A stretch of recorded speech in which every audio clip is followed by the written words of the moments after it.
Hello and welcome to Season 2 of Bots and Thoughts, the hyperautomation podcast sponsored by Salient Process. I'm your host, Jimmy Hewitt, aka Mr. Automation. Hello, digital business automation community. We at Salient Process wish that everyone's 2023 is off to a great start.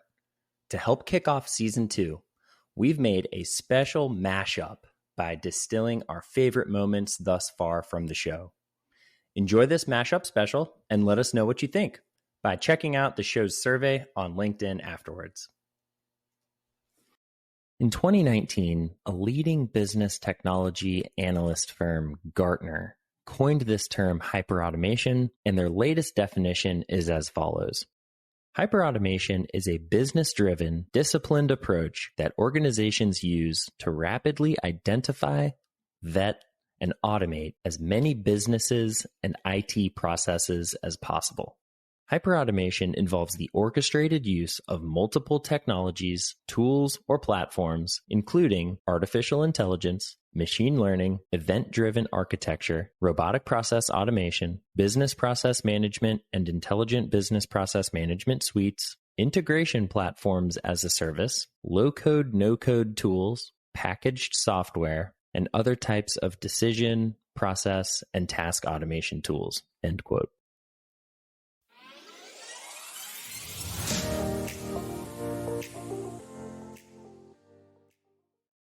Next, task automation. Also known as robotic process automation or RPA, RPA is by far one of the most popular and talked about capabilities of hyperautomation today, and for good reason. But where did it come from?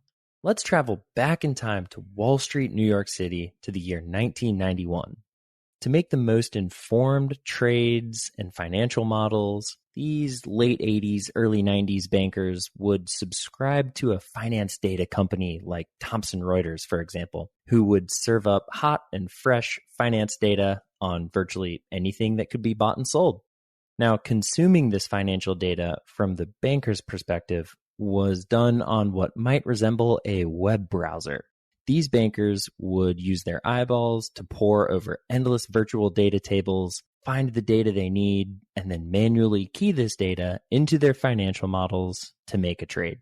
Now, over time, these folks realized that they were going to the same web page and the data they needed was usually in the same place. Our banker friends in 1991 must have thought to themselves, what if we wrote a few lines of code to go find the data I need and then consolidate it into one simple table? This was the seed of an idea that led to the first few lines of code that were ever written to screen scrape or data scrape on the UI level of that Reuters.com finance data webpage, thus saving the banker a significant amount of time spent on their morning work routine. The next large step was made a couple years later in 1993 when Microsoft Excel released Excel version 5. This version featured Visual Basic for Applications, or VBA. This macro technology went beyond screen scraping and automated a series of repeatable tasks that happened within the four walls of an Excel document based on predetermined triggers. So there you have it. RPA came from Wall Street in the late 80s, early 90s to save bankers an hour or so each morning on data prep.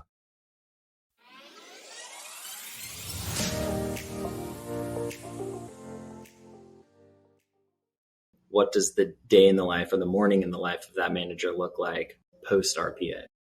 So now they're able to just log in to our SharePoint site. The spreadsheet is filled out, I think by 7 a.m., the time that we agreed upon, and all of the prior day data is there. So now instead of spending all that time filling all the stuff in and then making decisions on, okay, what's today going to look like? What's tomorrow going to look like? What are my suggestions to each restaurant manager? They can just go straight to that and say, okay, here's where we were yesterday. Now we can look ahead to the future. It's kind of unbelievable. Yeah, I mean, it was a huge, huge relief for me, knowing that they're relieved and that the home office, we were able to provide that for them. Yeah. But I know it's a big relief for them. And they know it's right. It's straight from the system. Nobody fat-fingered something. Yeah.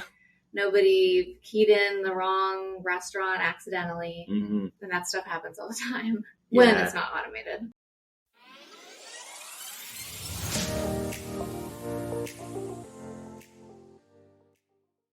In conclusion, guiding principle number 1 is find the balance between innovation/experimentation and governance.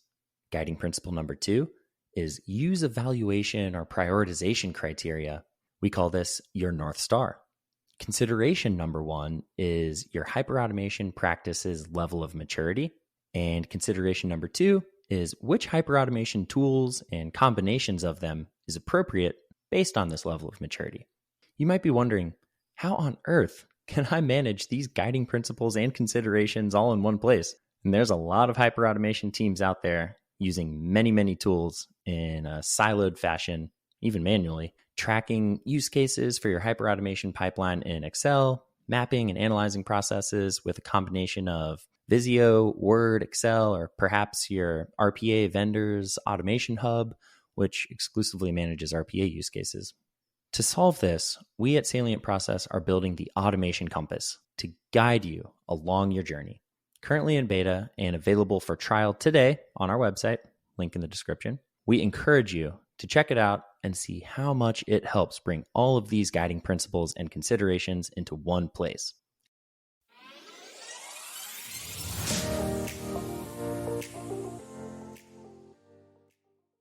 Let me highlight this for those going about process mapping and mining exercises.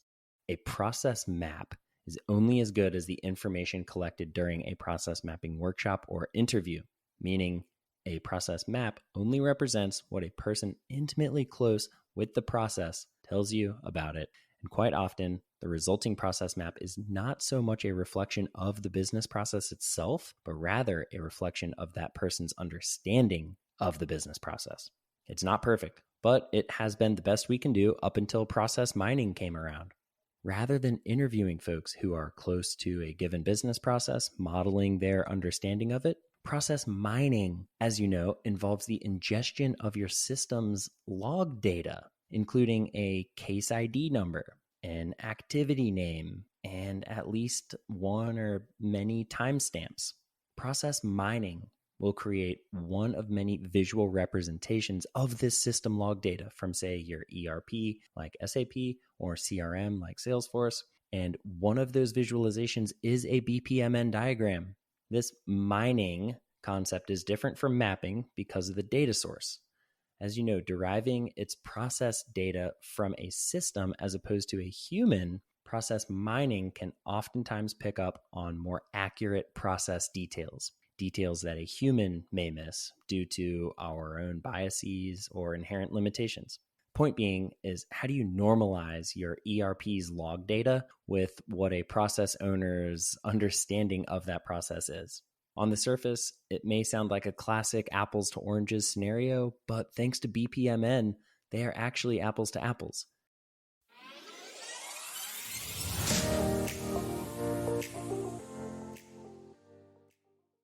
A huge win would be your operations team, the same team is able to support 2x business.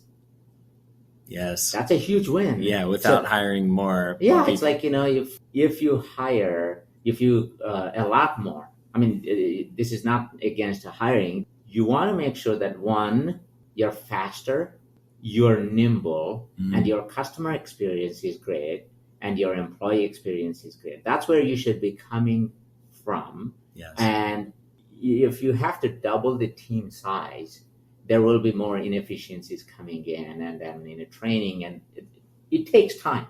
Right. So you want to make sure that customer experience is not compromised. You're bringing in the efficiencies from the process side. Automation, hyper-automation helps in a big way. And all these wins that you're able to do with the hyper-automation, you can plow that back into investments, to support more complex situations and business cases that your people are focusing on them versus mundane, these cut and paste tasks. Yes. Right? Yes. That's where your reinvestment, you're putting the money back from all the savings that are coming, so to help to grow the business and support the business.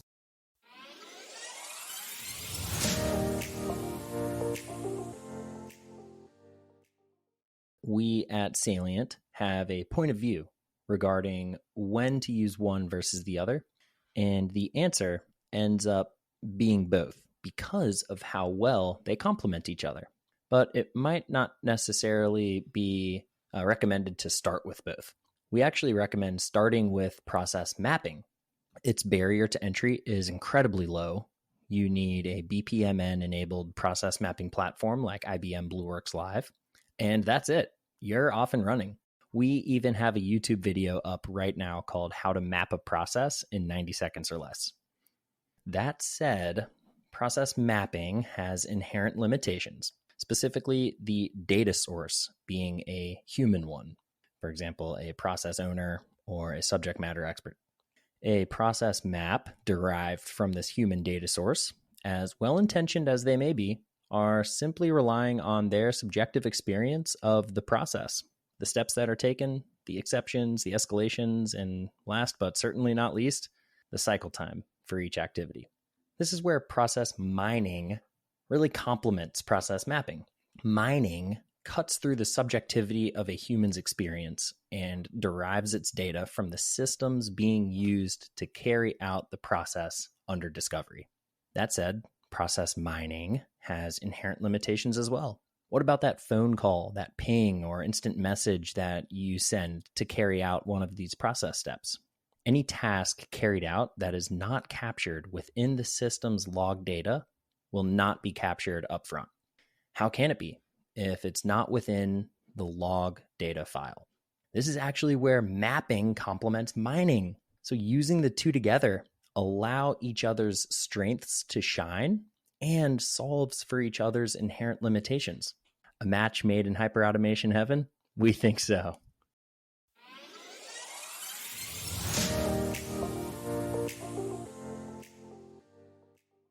It's like you guys have integrated more than one hyperautomation capability together, that being task or RPA with workflow or business process management. Tell us about how that happened. The project that Jeff talked about was the accrual project. In that accrual project, although a computer can make most of the decisions because it's usually very black and white, there's one piece that sometimes requires human intervention. And so if there's two accruals that you could do for one single credit, somebody in the end has to make that decision. So we use the workflow to send that out to the sales team, and the sales team can make that final decision. Again, we only do that when it's needed, but when we do, that has that ability, and that's why we chose to do that part.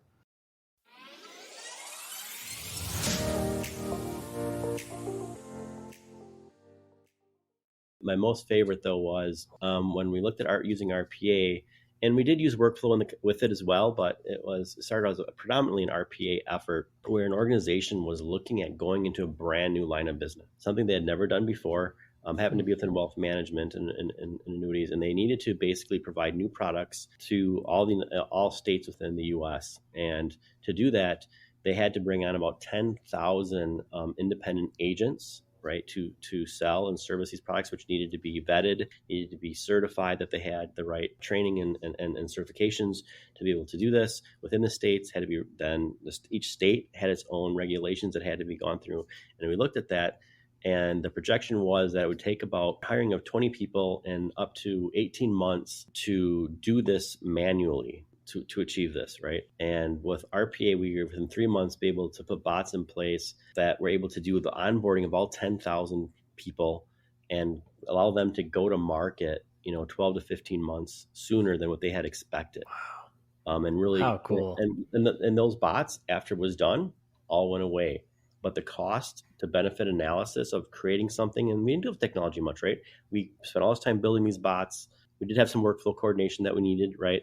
Within there as well. So there was some workflow, but we built it, and guess what? Probably, and then after that, really didn't use it again. Now there were some that were saved for new applications and things like that, but majority of the work was throwaway.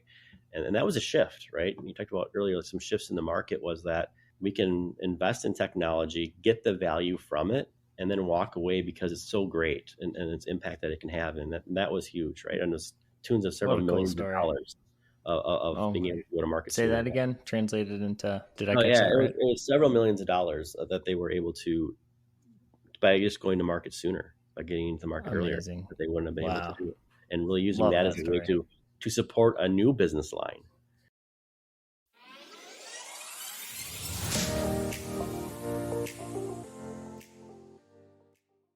I mean, what our audience would love to hear is a detailed dissection, if you could, of a use case. Where were they at when they came to you? How did they describe their posture or their current state? What was implemented, and what is life like today? So actually, one of my favorite use cases, one of the first ones I was ever involved with many years ago. Oh. And the reason why it's my favorite use case is the size of the company. I mean, typically, I think people think of, implementing this technology in these large multinational companies, and that is true, right? But the use case I'm thinking of is we were involved when I was at FileNet many years ago with a company that specialized in student loan servicing. So if you picture what that business is like, it is literally the student loan is the product, if you will. They were inundated with paper and process. That company, what makes it an interesting story is that company's revenues were $16 million with an M, not a B. A $16 million company with only 300 employees spent well over $1 million in implementing a content management and process management system and had a very strong ROI. So think about the percentage of revenue that they spent on that system, and it transformed their business because it completely changed their processes to all electronic processes, gave them all access immediately to files, and allowed them to grow their business without increasing the number of employees in the company. So it was transforming. We actually ended up making the cover of their annual report. So it's a great story, and it basically says, look, irrespective of how big you are and what your business is, if you have the right leadership at the company and you have the right focus on what the business problem is, you can transform your business irrespective of how big the company is. Thanks for listening to another episode of Bots and Thoughts, the hyperautomation podcast, sponsored by Salient Process. Be sure to never miss an episode by hitting that subscribe button wherever you're listening to this. Don't forget to connect and interact with us. You can find us on Bots and Thoughts' own LinkedIn page. And we're constantly running feedback surveys and ask that if you've made it this far in the episode, show us some love by responding to a survey and following us on LinkedIn. Finally, if you or someone you know would like to be a special guest on the show, we have a nomination form also down in the description for you to fill out. And with that, see you next episode and happy automating.